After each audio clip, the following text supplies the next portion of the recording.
এক গ্রামে বাস করত কাকন নামের এক মেয়ে, আর তার সাথে বাস করত তার সৎ বোন রূপা ও তার মা। কাকনের মা মারা যাবার পর তার বাবা আবার বিয়ে করে।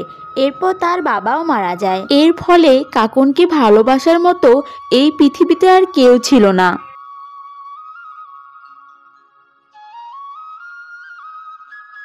এই যে নবাবজাদি, তখন থেকে তো এক হাঁড়ি ভাতই রান্না করছো।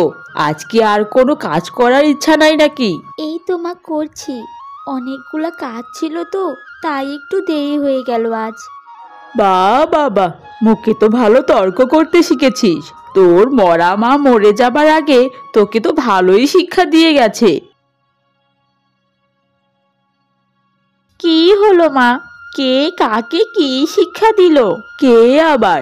এই কাকনের মরা মায়ের কথা বলছি। ও, ওর মা ওকে আবার কি শিক্ষা দিবে মা? পেটে কিছু বিদ্যা থাকলে তারপরে না শিক্ষা দিবে। তা যা বলেছিস মা। হ্যাঁ রে মা, তোর ঘুম হয়েছে তো ঠিক মতো? হ্যাঁ মা, ঠিক মতোই ঘুম হয়েছে। না রে মা, ঘুম যদি ঠিক মতো না হয় তাহলে আর একটু ঘুমিয়ে নে যা। ভালো করে না ঘুমোলে চোখের নিচে তো কালি পড়ে যাবে। না মা, ঘুম ঠিকভাবেই হয়েছে। এখন বেশ খিদে পেয়েছে, খেতে হবে মা। শুনলি তো আমার মেয়ে কি বলে গেল? এখন তাড়াতাড়ি হাতের কাজ শেষ কর আর আমাদেরকে খাবার দে।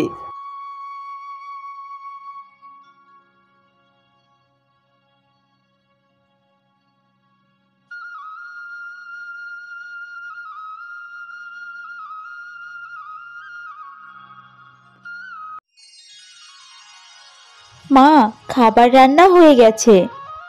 আজ রান্না করতে এত দেরি করলি যে? আর এখন আমার খাবারের কোনো ইচ্ছে নেই। যা, আমার জন্য লুচি তরকারি বানিয়ে নিয়ে আয়। কি রে, চুপচাপ দাঁড়িয়ে আছিস কেন?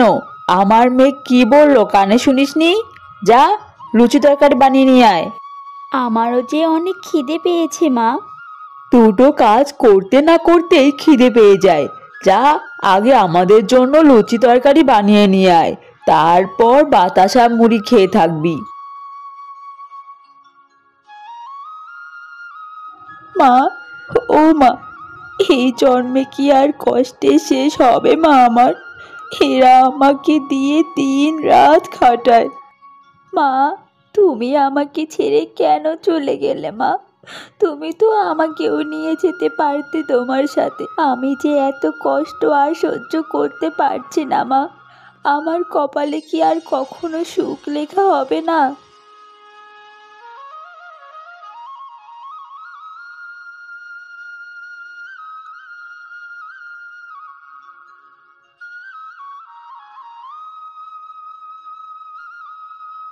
বোন, এই নে তোর ফলের রস। বোন, বা, কত সুন্দর সাজবার জিনিস। আমার কাছেও যদি এরকম থাকতো।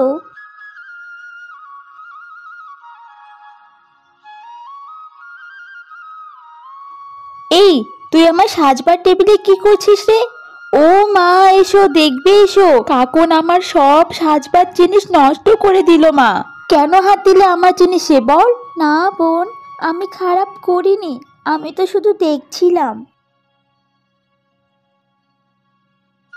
ওই দামি লিপস্টিক তোকে কে লাগাতে বলেছিল? হ্যাঁ, ওই তো রূপেশ্রী। থাকবে কি করে মা, একেবারে নিজের মায়ের রূপ পেয়েছে কি না। তা যা বলেছিস রে মা। যা, এই রুম থেকে বের হয়ে যা, যা। এভাবেই কাকনের দিন কাটতে থাকে। আরো বেশ কিছু মাস কেটে যায়। কাকন যেন তার ভালো থাকার স্বপ্ন ভুলিয়ে গিয়েছিল, কিন্তু সে জানতো না আর কিছুদিনের মধ্যে তার জীবন বদলে যেতে চলেছে সম্পূর্ণভাবে। কাকন, এই কাকন, এদিকে শোন তাড়াতাড়ি।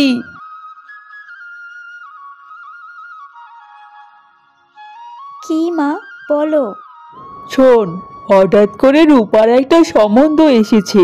এক্ষুনি ছেলের বাবা মা রূপাকে দেখতে আসবে। তুই যা, খাবারের ব্যবস্থা করবি। এই ছিঁড়াফাড়া জামা কাপড় পরে তাদের সামনে যাস না, কেমন? যা, তোর ঘরে তোর মায়ের একটা শাড়ি রাখা আছে, ওটাই পরে নিবি। তুই দাঁড়িয়ে রইলি কেন? যা, তাড়াতাড়ি যা। এই তো মনে হলো এসে পড়েছে। এই নে নে নে, তাড়াতাড়ি কর।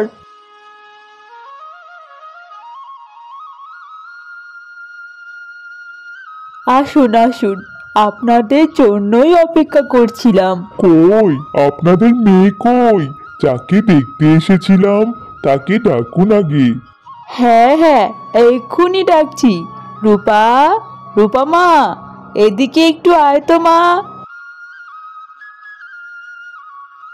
আশ্চর্য, আমার মায়েরও এত সুন্দর সুন্দর শাড়ি আছে, আর আমি সেটা কখনোই জানতাম না। অবশ্য জানবই বা কী করে, কোনো দিনও তো ভালো কিছু পরার সুযোগই পাইনি। কাকন শাড়িটা পরার সাথে সাথে এক আশ্চর্য ঘটনা ঘটে যায়। এ কি হলো? আমাকে কেমন জানি অন্যরকম লাগছে। আমি এত সুন্দর কি করে হয়ে গেলাম? কাকন, এই কাকন, কতক্ষণ লাগবে তোর? তাড়াতাড়ি চা নাস্তা নিয়ে চলে আয়। তাড়াতাড়ি যাই, মা ডাকছে, দেরি হলে তো আর রক্ষে নেই।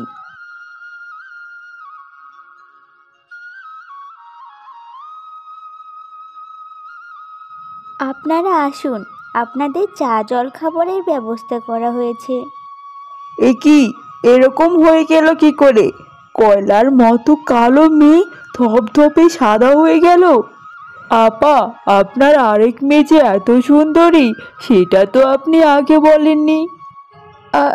না মানে, আহ, তোমার নাম কি মা? আমার নাম কাকন। আহ, কি সুন্দর নাম মা তোমার। এই কাকন, যা যা বলছি এখান থেকে, সবার জন্য চা নাস্তার ব্যবস্থা কর। না মা, তুমি এখানেই থাকো, তোমাকে কোথাও যেতে হবে না। আমার কাকনকেই বৌমা হিসেবে ভালো লেগেছে, রূপাকে নয়। হ্যাঁ, আপনারা এসব কি বলছেন? আপনারা তো আমাকে দেখতে এসেছিলেন। হ্যাঁ, তাই তো, আপনারা তো রূপাকে দেখতে এসেছিলেন। তাহলে আপনাদের কাকন কি পছন্দ হলো মানে? কি কি বলছেন এসব?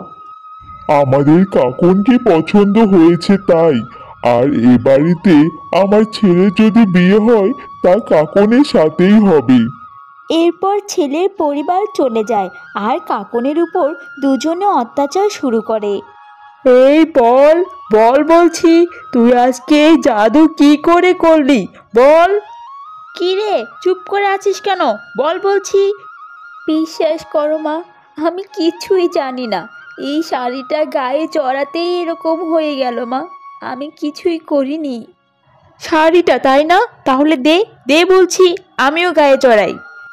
এরপর রূপা শাড়িটা গায়ে জড়ানোর সাথে সাথে কুচকুচে কালো হয়ে গেল, আর দেখতে অনেক কুৎসিত হয়ে গেল।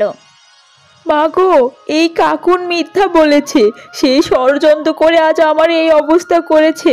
দেখো না মা, আমি কি কুৎসিত হয়ে গিয়েছি, কিরকম কালো কুচকুচে হয়ে গিয়েছি মা। বিশ্বাস করো মা, আমি কিছুই করিনি, আমি সত্যি বলছি।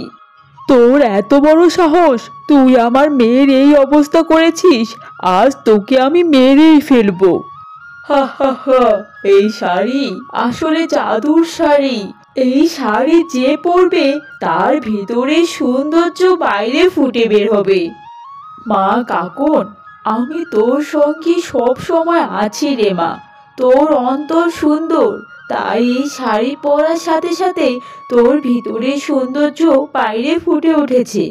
আর এদের অন্তর ছিল কুচকুচে কালো, তাই শাড়ি পরার সাথে সাথে এদের ভিতরের কুচকুচে কালো রং বাইরে বের হয়ে এসেছে।